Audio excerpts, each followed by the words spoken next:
Alguns presbiterianos parecem ter medo do poder de Deus e acham que Deus é um conceito que reproduzem apenas em termos de fraseologias bonitas e declarações verbais. Meu irmão, Deus, a presença de Deus é uma presença real e viva no meio da sua igreja. Ele é o autor da vida, Ele é Deus imanente, ainda que transcendente. A sua presença está em nós e no nosso meio.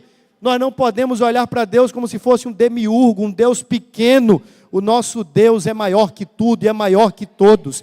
Seu poder se estende e se revela para nós em toda a criação. Nós olhamos e vemos a grandeza e a grandiosidade de Deus quando olhamos para as suas obras, sobretudo a obra de Cristo.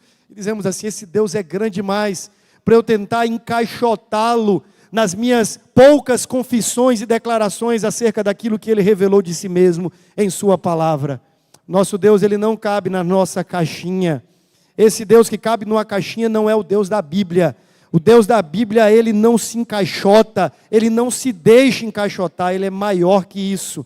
Ele se revela e a sua palavra nos traz declarações preciosas acerca da sua grandeza. Ele é o Deus que recolhe na concha das suas mãos as águas. Ele mede a palmos os oceanos e toda a terra. Diz que apenas os seus pés pisando a terra transforma tudo isso no estrado dos seus próprios pés. Ele é aquele que conhece, chama as estrelas pelo nome. Ele é aquele que mede os montes e outeiros em balança. Esse é o nosso Deus, todo-poderoso, inigualável. Nós não podemos colocá-lo nas nossas caixinhas dizendo: Senhor, Tu só podes ir até aqui, porque nós estamos Te permitindo ir até aqui.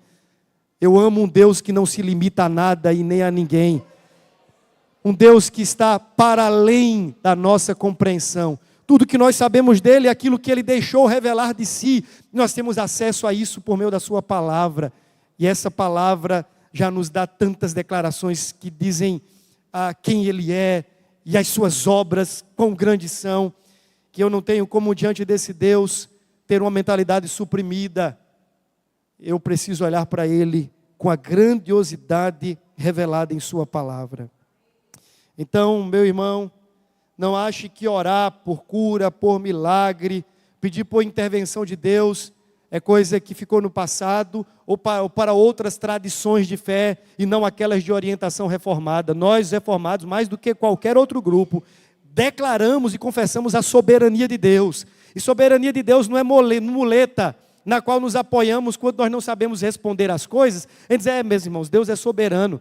Não, soberania de Deus não é muleta para apoiar as nossas a nossa falta de resposta para as questões complexas. A soberania de Deus é uma base confiável. Quando a gente olha e diz assim: Ele é soberano, Ele tem tudo em suas mãos.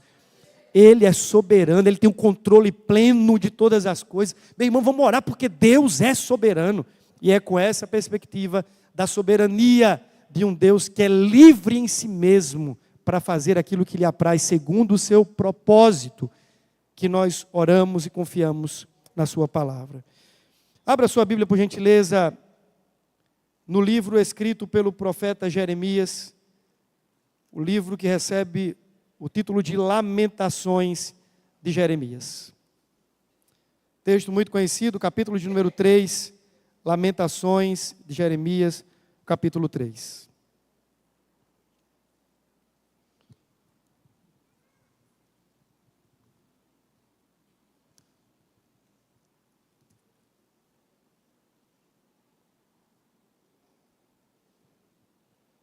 Lamentações de Jeremias, capítulo 3. Quero ler com você do versículo 21 até o versículo 23. Lamentações de Jeremias, capítulo 3, do versículo 21 ao versículo 23. Se você encontrou, diga amém. Diz assim a palavra de Deus: quero trazer à memória o que me pode dar esperança. As misericórdias do Senhor são a causa de não sermos consumidos, porque as suas misericórdias não têm fim. Renovam-se a cada manhã, grande é a tua fidelidade. Senhor, essa é a tua palavra, e a nossa alma se alegra diante da possibilidade de ouvir a Tua voz, por meio da instrumentalidade do Espírito Santo, usando as Escrituras para ministrar ao nosso coração. Ó Senhor, nós pedimos em nome de Jesus, abra os nossos olhos espirituais e destrave, ó Deus, qualquer interferência nos nossos ouvidos, para que possamos ouvir com clareza a boa palavra do Senhor, e que essa palavra nos informe e nos transforme simultaneamente, e que nós possamos sair daqui encorajados e fortalecidos pela palavra do Senhor, em nome de Jesus. Amém, amém. Para onde você se volta quando a vida lhe aflige? Para onde você corre naqueles dias sombrios, quando a dor se transforma numa penumbra sobre a sua alma?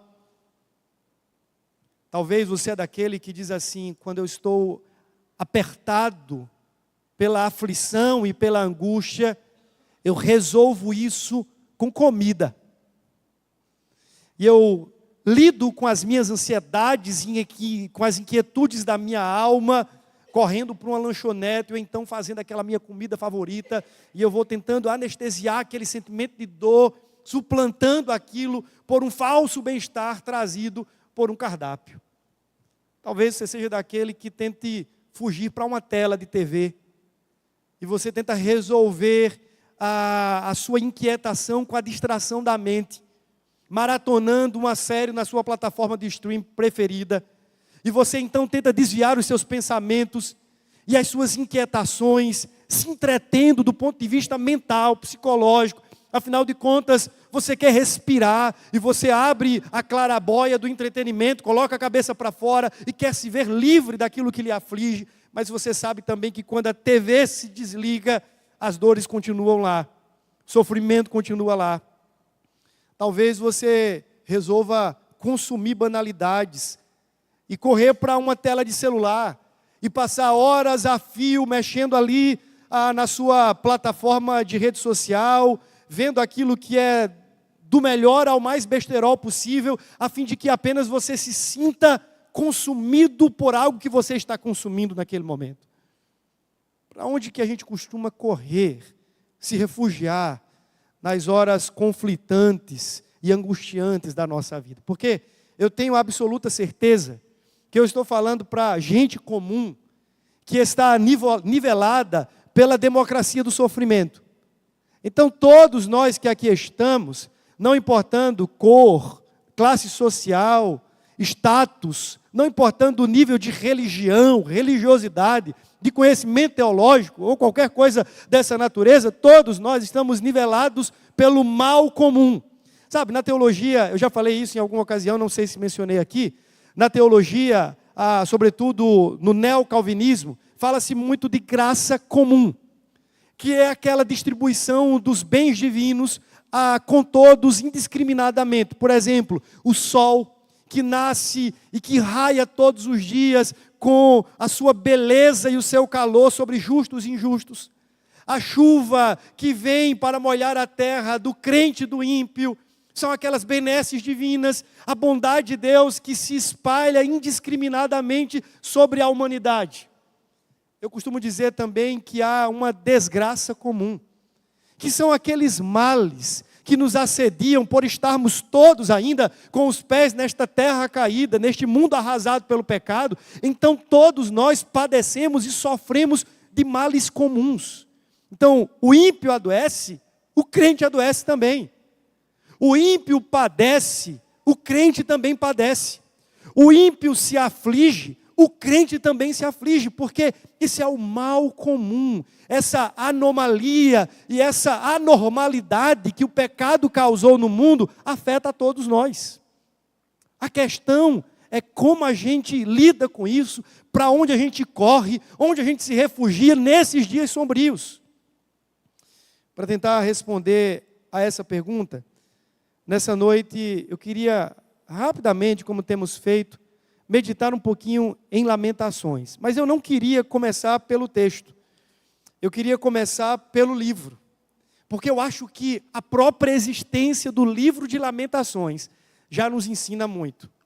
Veja, Lamentações é ao mesmo tempo um livro de sombras, lágrimas, sorrisos e esperanças. Você olha e lê o livro e os primeiros capítulos são sombrios, porque Jeremias ele está descrevendo aquele momento histórico em que o povo de Israel, a Jerusalém em específico, a grande maioria, havia sido levada em cativeiro, naquelas 3 levas do cativeiro babilônico, e alguns poucos ficaram em Jerusalém, dentre os quais estava Jeremias. Ele é um profeta que profetiza antes do exílio e também durante o exílio, mas diferente de Daniel, por exemplo, que está profetizando lá na Babilônia, Jeremias é aquele que fica em Jerusalém e que profetiza de Jerusalém. Ele é aquele que viu a devastação, o terror, a opressão do inimigo chegando e varrendo toda a cidade. Ele estava lá quando o cerco foi montado, quando Jerusalém foi sitiada pelos inimigos. Ele viu tudo aquilo. Leia depois Lamentações e perceba os detalhes. Ele fala, veja, parece uma cena de terror. Daria talvez para fazer uma curta-metragem aí, do livro de Lamentações, e seria aterrorizante, porque ele fala de corpos espalhados pela rua, pelas praças, as mães sentindo-se no desejo de comer os seus próprios filhos, porque já não havia mais subsistência básica, era uma cidade arrasada pela guerra. Esse é o cenário. Mas você percebe que no meio dessas sombras e das lágrimas que estão vertendo deste profeta, que é conhecido como profeta chorão, num dado momento, parece que sai um sorriso de canto de boca, assim, sabe aquele negócio? Que você não está tão animado para sorrir, mas de repente, raios de esperança entram. Fica imaginando como você está numa sala, e ela está toda escura, e de repente você deixou uma brechinha da janela aberta, mas tem uma cortina, e o vento sopra, aí de repente aquela fresta de luz entra no quarto, e você olha e diz assim, opa, tem raios entrando aqui. Existe sol no meio dessas sombras. Me parece que é isso que acontece. Jeremias está aqui descrevendo e narrando toda a dor ali existente, mas de repente entram raios de esperança. E o final desse livro é basicamente isso. É como se a esperança trouxesse um sorriso de canto de boca, assim, e ele agora consegue ver para além das sombras, para além das lágrimas, para além da dor. Mas a nossa vida também não é assim. A nossa vida também não é esse misto de lágrimas e sorrisos, de sombras e de sol. Essa é a vida de todos nós. Nem sempre nós estamos nos montes, nas declarações de louvor, dizendo assim, Senhor, estou aqui, exaltando o teu nome, olha como tudo vai bem. No dia seguinte, parece que a gente pega a ladeira descendo e vai até um vale profundo. E ali a gente chora, a gente lamenta, a gente exprime aquilo que está no coração, as inquietações e as dores. Aí de repente a gente está subindo a ladeira de novo, a gente celebra e louva a Deus. Parece que essa é a realidade comum a todos nós. Assim como fora com Jeremias, a nossa vida também é marcada por lágrimas e sorrisos, por sombras e por raios de sol. Essa é a vida. Agora, é interessante, estava pensando sobre essa questão, de que o livro de Lamentações nos ensina que a verdadeira fé, ela não é excludente do lamento. Veja, às vezes a gente olha para o lamento e confunde lamento com queixa ou murmuração. É preciso que entendamos que a fé verdadeira, a fé genuína, ela abre espaço para o lamento, mas não para a murmuração. E qual é a distinção, então, entre o lamento e a murmuração? Eu escrevi algo que dizia assim, o lamento é um tipo de expressão da fé. Eu digo que é quando a fé chora. Eu não sei se você já viu a fé chorando, mas metaforicamente falando, o lamento é a fé em choro. É a fé condoída. É a fé espremida, é o sumo da fé, misturado com lágrimas e com dores profundas do coração, mas ainda é movido por fé. É tanto que você tem alguns dos salmos classificados como salmos de lamento. Você tem até um livro na Bíblia chamado Lamentações, mostrando que a lamentação não é excludente à fé. É possível o crente fiel em Jesus Cristo, num dado momento da sua história, estar em postura de lamento. Porque lamento não é ausência de fé. Lamento é uma fé que chora. Porque no final das contas, o lamentante ou o lamentador, ele lamenta diante de Deus. Veja, o salmista, aquilo que Calvino chamava de anatomia da alma. Nos salmos a gente consegue ver todos os lampejos e as diferentes facetas da alma humana. Quando ele estava sofrido, para onde é que ele corria? Onde é que ele se refugiava para honestamente gritar a sua dor? Diante de Deus. Era lamento. Veja, lá está o Senhor, a minha alma está abatida, agonizando, angustiada, e para onde é que eu corro? Para o Senhor. Isso é fé. Veja, o lamento não nos coloca para longe de Deus, pelo contrário, é o choro da alma diante de Deus, onde a gente se coloca diante dele, com a postura de honestidade no discurso, dizendo: Senhor, eis-me aqui, meu coração está apertado, estou sentindo os meus pés fora do chão, já não tenho mais ânimo para viver, a minha vida não faz mais sentido. Você diz: pastor, mas essa pessoa não está murmurando? Não. Ela está lamentando em fé, uma fé que chora, uma fé que se exprime honestamente, mas o faz diante de Deus. A murmuração é reclamação. A murmuração é uma atribuição de valor injusto a Deus. É quando eu começo, não a, por fé, movido por fé, chorar a minha angústia diante de Deus, mas eu começo agora a acusar Deus. A murmuração tem como lastro a acusação. Eu acuso o amor de Deus. Eu acuso o cuidado de Deus. Está vendo, Senhor? O Senhor não cuida de mim. Eu acuso a bondade de Deus. Eu acuso as linhas providentes de Deus na minha história. Eu estou movido geralmente por raiva. E eu vou diante de Deus até mesmo para fazer acusações. Que geralmente não condizem com a realidade de quem Deus é. A Bíblia, ela refuta. E ela nos exorta contra qualquer manifestação murmuradora. Falando até que aqueles que saíram do deserto, você lembra do episódio da murmuração?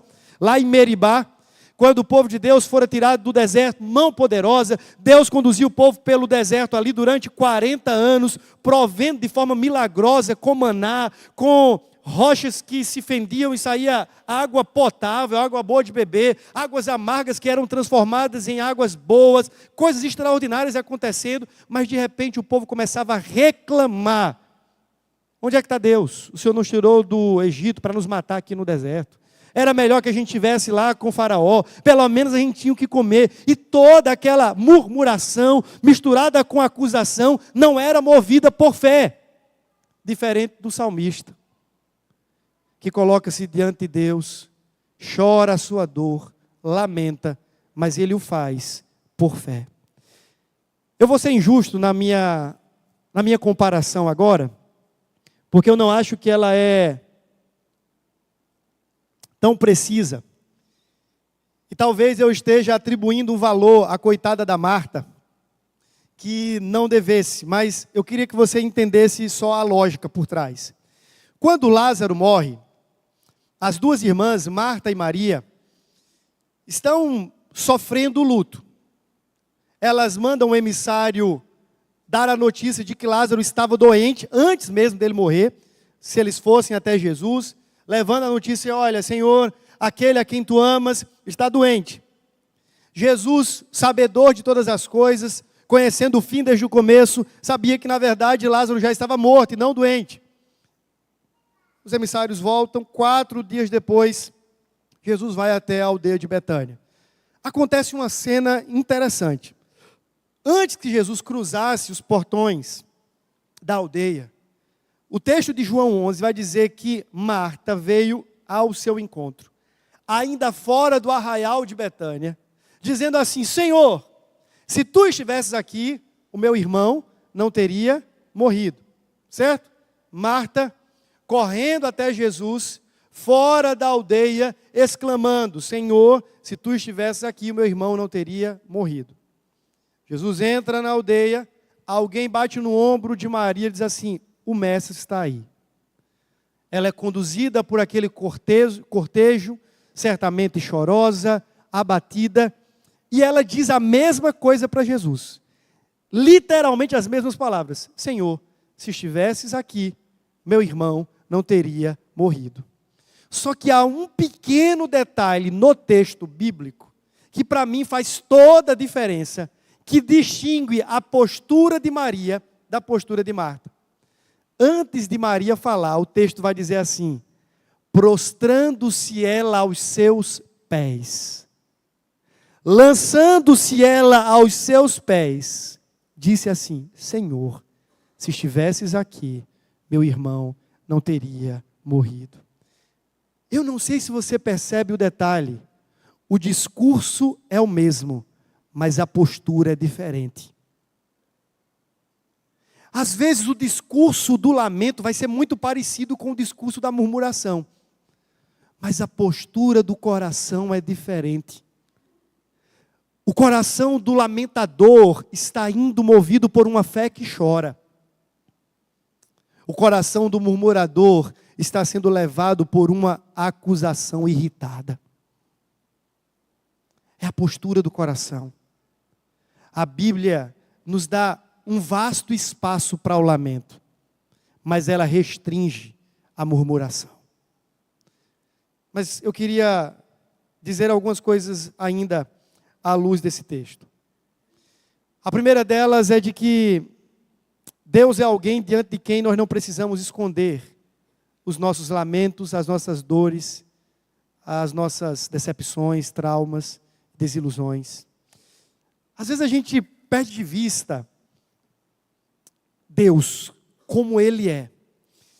E a gente tem todo um proforme, e eu entendo que devamos nos apresentar diante dEle com temor, tremor, santa reverência, com todo o pudor necessário, porque Ele é Deus e Ele não é o nosso igual.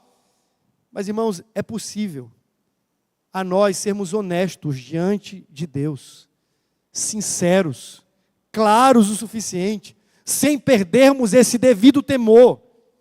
Você não precisa diante de Deus esconder a sua dor, a sua vulnerabilidade. Eu sei que às vezes a gente quer sempre se mostrar no pedestal, naquela posição de crente firme e forte. Mas você pode se desarmar quando estiver diante do seu Deus. Até porque Ele lhe conhece melhor do que ninguém. Ele sabe quem eu sou, Ele sabe quem você é. E todos os aparatos e paramentos que usamos diante dEle são nada. Até porque os seus olhos atravessam e penetram o nosso coração e descortinam realmente a nossa alma, sabendo exatamente quem nós somos. Ele conhece e Ele deseja ouvir cada grito, cada choro, cada lamento do cristão que por fé vai diante dEle chorar as suas mágoas. Ele deseja, é desejo de Deus, que as nossas orações e lamentos sejam vertidos diante dEle em lágrimas e em dor. Ele deseja que assim o façamos. O lamento não precisa ser escondido, a dor não precisa ser escondida. Você tem um Deus que Ele é razoavelmente conhecedor da sua dor, antes mesmo que ela aconteça e que ela exista na sua realidade de vida. Você pode chegar diante dEle com honestidade e dizer assim: Senhor, é assim que eu estou hoje, não estou bem, a minha alma está angustiada até a morte, meu coração se aflige. Nós temos alguém diante de quem não precisamos esconder os nossos lamentos. E Jeremias sabia disso, e ele vai ao Senhor. Segunda implicação desse texto que eu queria trazer ao seu coração é o fato de que homens e mulheres de Deus continuam sendo homens e mulheres normais.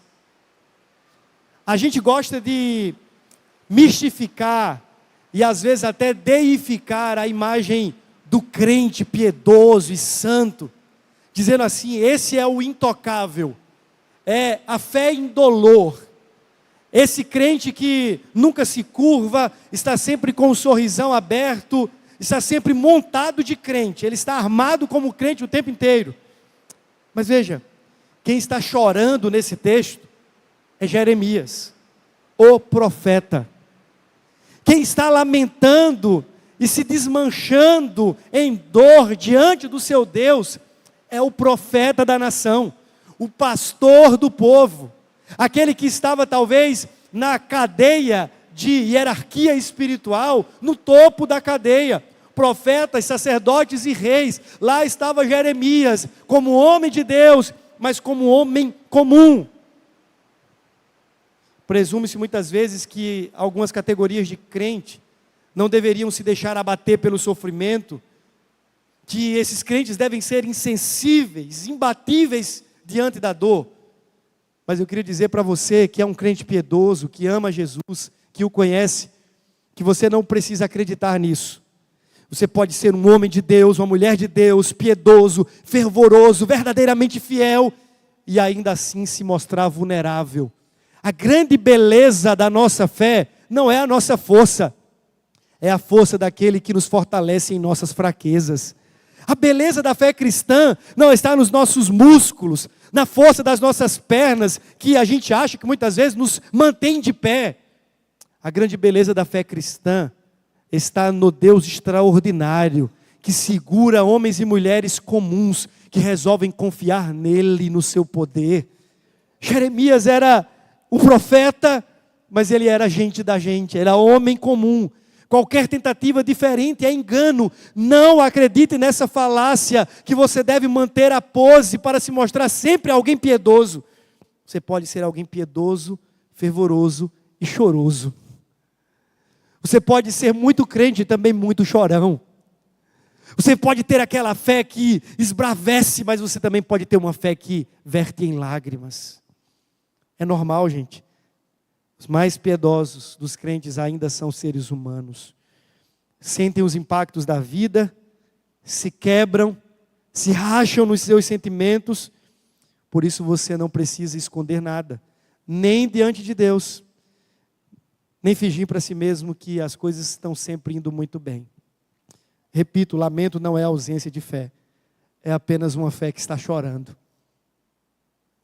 Terceiro, eu comecei dizendo isso e reafirmo, o lamento é importante, mas a lamúria é sempre preocupante. E aqui eu não quero falar de murmuração, mas de lamúria, no sentido daquela pessoa que até entrou na sala do lamento, e ela recebeu do Senhor portas abertas, dizendo assim: venha filho, chore aqui, há espaço para você, derrame a sua alma em minha presença, é isso mesmo que eu desejo, venha, há lugar para que você seja honesto diante de mim, não precisa esconder nada.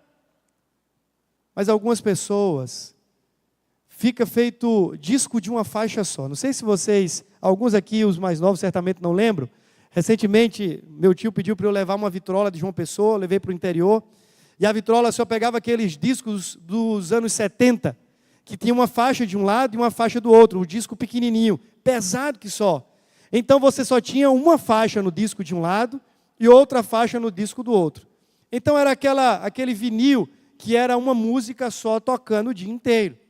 Às vezes a gente transforma lamento em lamúria.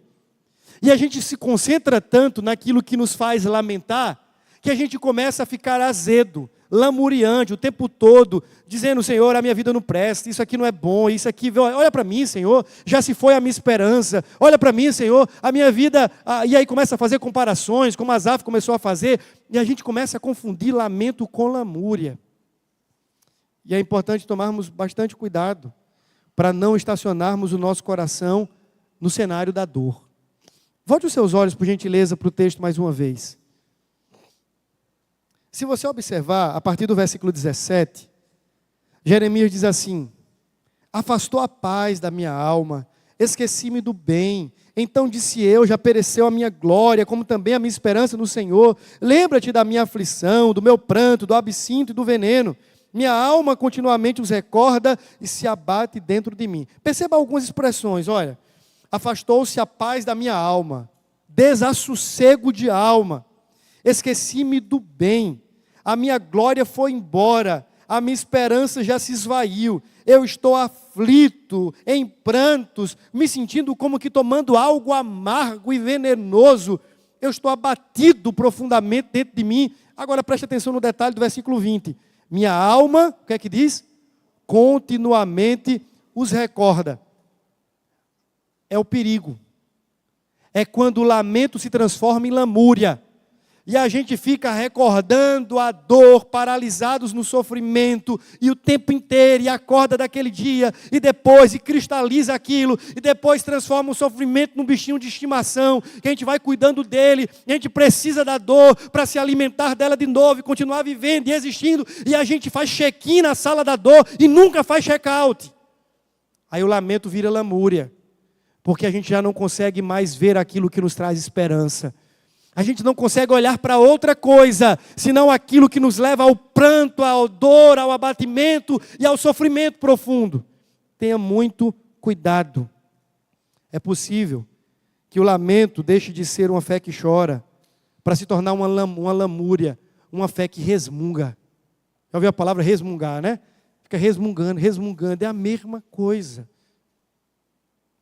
Se não tivermos sensibilidades, a dor e o sofrimento podem exaurir a nossa esperança, deixando-nos aprisionados na angústia e no sofrimento.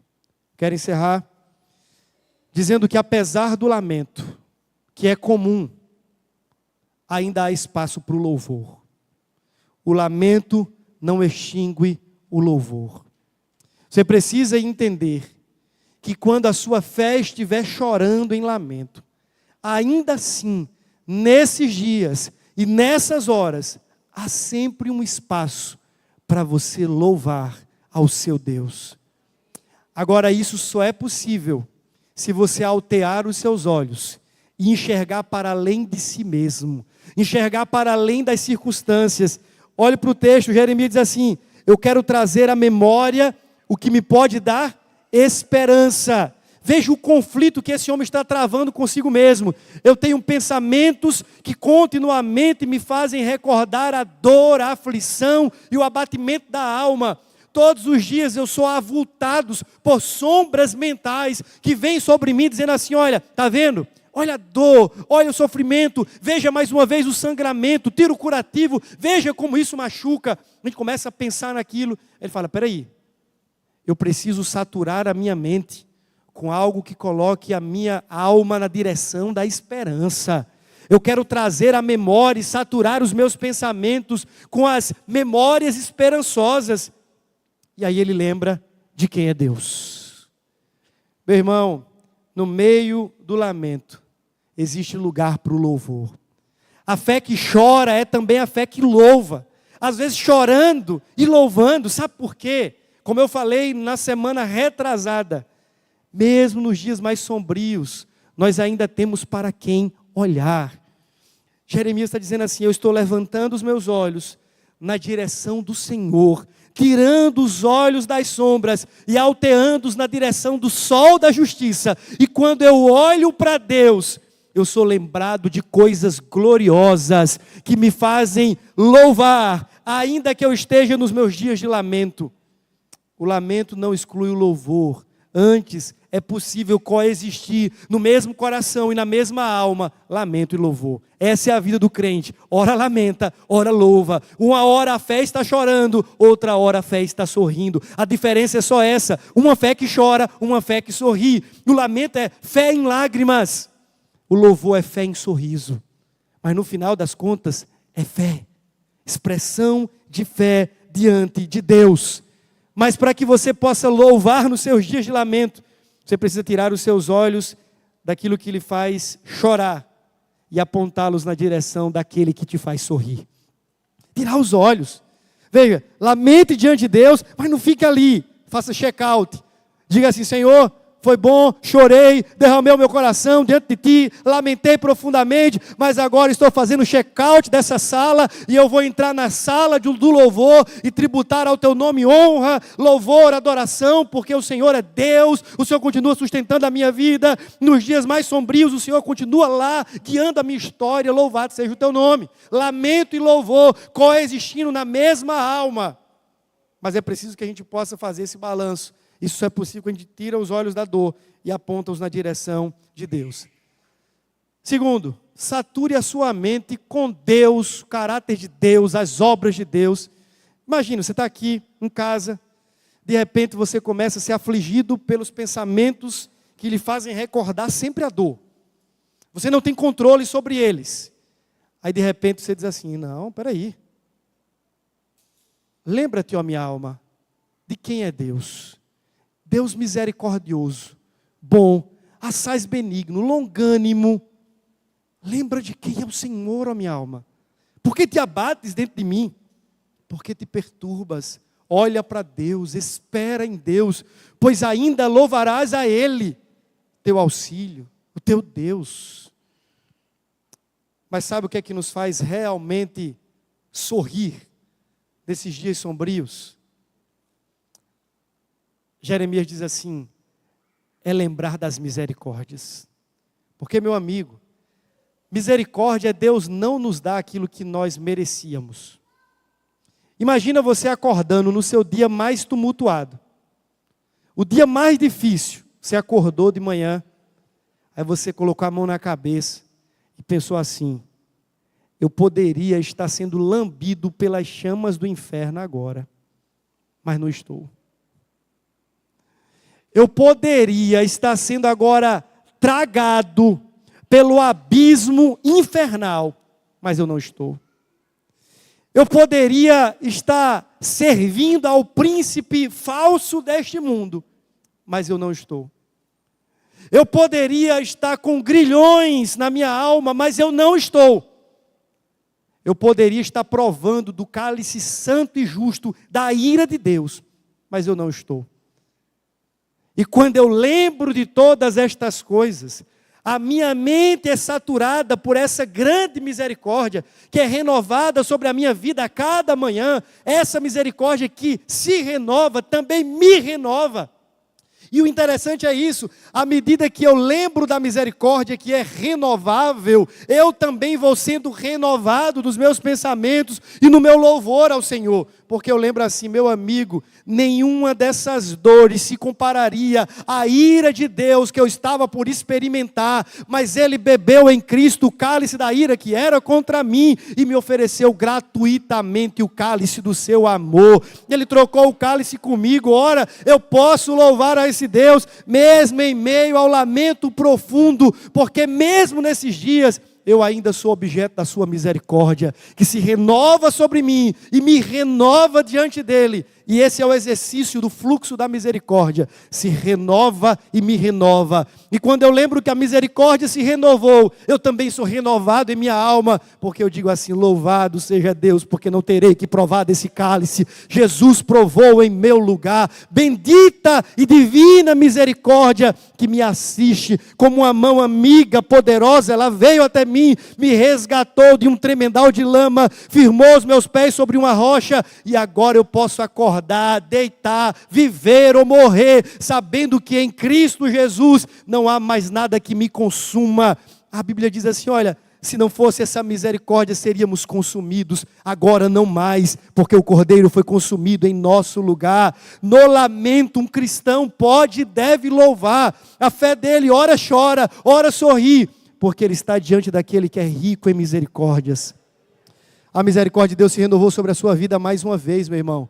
Amanhã vai acontecer de novo, e depois de amanhã de novo, antes mesmo do alvorecer, antes mesmo do sol colocar os seus primeiros raios para fora daquela linha do oceano, o Senhor já terá renovado o seu favor. Antes do orvalho cair sobre a terra, a misericórdia de Deus já terá sido derramada sobre a sua vida. Então, no meio do seu lamento, da dor profunda da sua alma, abra um espaço para o louvor, olhe para Deus, seja esperançado nas promessas dEle, sature a sua mente com essa verdade gloriosa de que Ele é rico em misericórdia e que a sua misericórdia nos assiste todos os dias. Como eu tenho dito, Ele sorriu para nós, Ele estendeu o seu favor em nossa direção. Meu irmão, minha irmã, nós temos nesta gloriosa verdade motivos suficientes para que a nossa fé sorria, mesmo quando ela estiver nos seus dias e nos seus vales de lágrima. Recorde-se da grande misericórdia manifestada em Cristo. E então, lamente e louve. Eu não quero dizer para você nessa noite, não lamente mais. Não. Eu quero dizer assim, lamente e louve. Louve e lamente. Chore e sorria. Mas faça tudo isso diante da presença de Deus. O Senhor vai te receber tão bem nos seus dias de sorriso e de celebração, como Ele vai te receber nos teus dias de lágrima e dor. Não tem problema nenhum. Não acho que Deus está dizendo assim, olha, hoje Ele veio aqui, trazendo aquele louvor celebrativo, seja bem-vindo, meu filho. Naquele dia que a gente está meio derrubado, Ele vai dizer do mesmo jeito, seja bem-vindo a lugar nos meus pés, para você derramar as suas lágrimas, chore a sua fé, lamente diante do seu Deus, porque é naquele mesmo lugar que Ele transforma nosso lamento em louvor, para a glória do seu nome. Amém?